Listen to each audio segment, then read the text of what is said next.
बिहार का चुनाव एक गंभीर आर्थिक राजनीतिक चुनौतियों के साथ साथ एक विश्वव्यापी कोरोना महामारी के दौर में हो रहा है।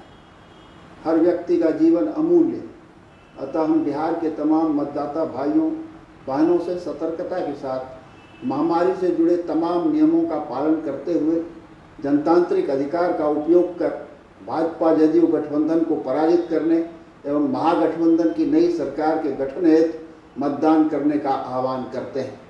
माताओं, बुजुर्गों, भाइयों, बहनों, हमें यह याद रखना आवश्यक है कि वर्ष 2015 के चुनाव में इस राज्य की राजद जदयू के गठबंधन को विजयी बनाकर एवं धर्मनिरपेक्ष जनतांत्रिक सरकार के गठन का जनादेश दिया था, लेकिन 2 वर्षों की अवधि के बाद ही नीतीश कुमार ने गठबंधन से नाता तोड़कर पराजित भाजपा के साथ मिलकर पिछले दरवाजे से मुख्यमंत्री बने रहने की शर्त के साथ बिहार की सत्ता बीजेपी के हाथों सौंप दी।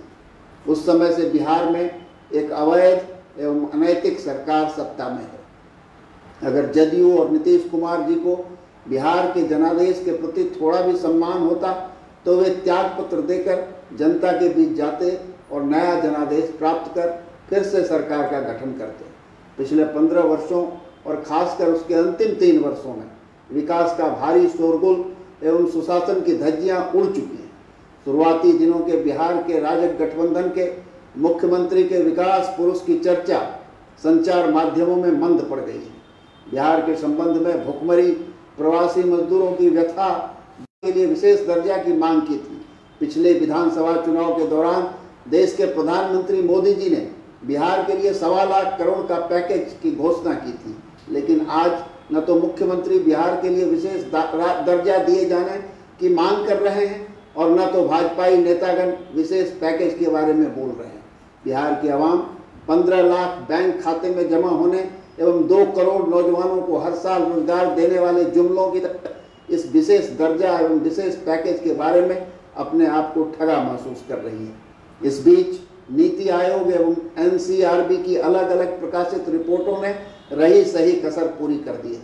नीति आयोग के 2019 में प्रकाशित रिपोर्ट के अनुसार बिहार विकास के सभी मानदंडों पर नीचे से दूसरे पायदान पर है।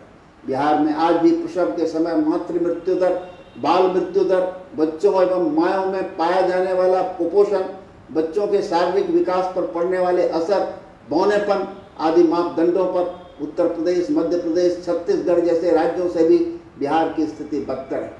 नीति आयोग द्वारा हाल में शिक्षा संबंधी गुणवत्ता के लिए जारी 2019 की रिपोर्ट के अनुसार 20 बड़े राज्यों के समूह में बिहार का स्थान 17वां है। बिहार में शुरुआती नामांकन के बाद नामांकित छात्रों की आधी संख्या माध्यमिक स्तर तक नहीं पहुंच पाती है। इससे हम उच्चतर स्तर की शिक्षा प्राप्त करने वाले छात्रों की संख्या का अंदाजा लगा सकते हैं।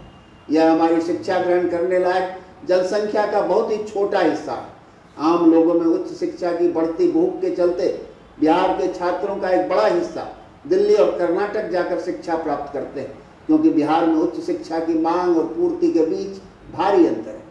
आधारभूत संरचना का अभाव, शिक्षकों की कमी, प्रति छात्र सबसे कम खर्च, शोध एवं उच्च शिक्षा के लिए आवश्यक संसाधनों की कमी इत्यादि। असर के सर्वेक्षण से पता चला कि 5वीं वर्ग के बच्चों को भाषा, गणित, रंग, भावनाओं की समझ में अपनी उम्र के हिसाब से वो बहुत पीछे है। इस बीच महाविद्यालयों एवं विद्यालयों में पढ़ाई नहीं होने से शिक्षा का व्यापारीकरण और निजीकरण हुआ है और बिहार जैसे गरीब राज्य में यह धंधा खूब फल फूल रहा है। बिहार की जनता स्वास्थ्य सेवा पर खर्च का 80% पारिवारिक तौर पर वहन करती है, जो पूरे देश में सबसे ज्यादा है। राज्य में 800 सामुदायिक स्वास्थ्य केंद्रों की जगह मात्र 200 सामुदायिक केंद्र हैं। उसी तरह उप स्वास्थ्य केंद्रों की संख्या भी जनसंख्या के अनुपात में बहुत कम है। राज्य में डॉक्टरों, स्टाफ नर्सों, एएनएम के आधे स्थान रिक्त हैं। मुजफ्फरपुर में चमकी बुखार से मरने वाले बच्चों की स्थिति से प्राथमिक स्वास्थ्य केंद्र की दुर्दशा का अंदाजा लगाया जा सकता है। अगर इन केंद्रों में सिर्फ बच्चों को ग्लूकोज चढ़ाने की व्यवस्था होती तो ज्यादातर बच्चों की जान बचाई जा सकती थी।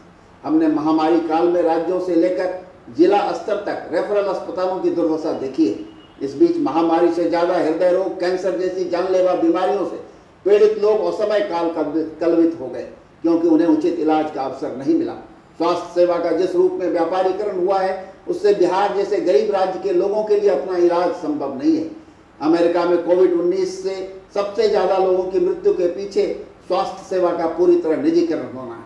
हम सार्वजनिक स्वास्थ्य सेवा में निवेश के जरिए ही आम लोगों के स्वास्थ्य की रक्षा कर सकते हैं, लेकिन वर्तमान सरकार के दौर में सिर्फ निजी क्लिनिक फल फूल रहे हैं। नेशनल अपराध रिकॉर्ड ब्यूरो के हालिया रिपोर्ट के अनुसार बिहार दहेज हिंसा के मामले में दूसरा सबसे बड़ा राज्य। बिहार में वर्ष 2016 की दहेज हत्या के 987 घटनाओं की तुलना में 2017 में 1081 दहेज हत्याएं हुई, अर्थात इसमें 10% की वृद्धि हुई। इसी तरह से 2016 में 2581 हत्याएं हुई और यह 9% से बढ़कर 2017 में 2803 हो गई। इसी तरह चोरी, डकैती, लूट, महिलाओं, बच्चियों के साथ सामूहिक बलात्कार की घटनाओं से बिहार के अखबार भरे पड़े रहते हैं।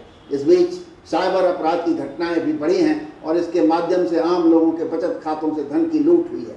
इस दौर में बिहार में सांप्रदायिक जातिगत दंगों में भारी वृद्धि हुई है, जो अत्यंत चिंताजनक है।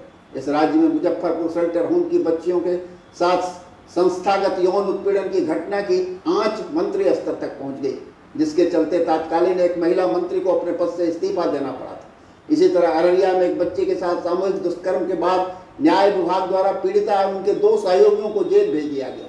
ये 2 घटनाएं बिहार की ऐसी कलंक गाथा है जिसने बिहार के गौरवशाली इतिहास को कलंकित करने का काम किया है। बिहार की आम जनता ने महामारी के दौर में तालाबंदी के बाद देश के हर कोने से बिहार के मजदूरों के घर वापसी की दर्दनाक दृश्य को रोज रोज संचार माध्यमों के जरिए देखा है। अपने सामानों, बाल बच्चों, पत्नियों के साथ पूरा का पूरा परिवार पैदल हजारों मील की दूरियां तय करते, भूखे प्यास से जान गंवाते घर पहुंचने की छटपटाहट को देखा है।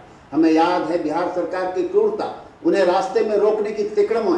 पूरे देश में इस संवेदनहीनता के खिलाफ उठी आवाज के बाद केंद्र में सरकार द्वारा परिवहन का प्रबंध तो किया गया, लेकिन मजदूरों से पैसे भी वसूले गए।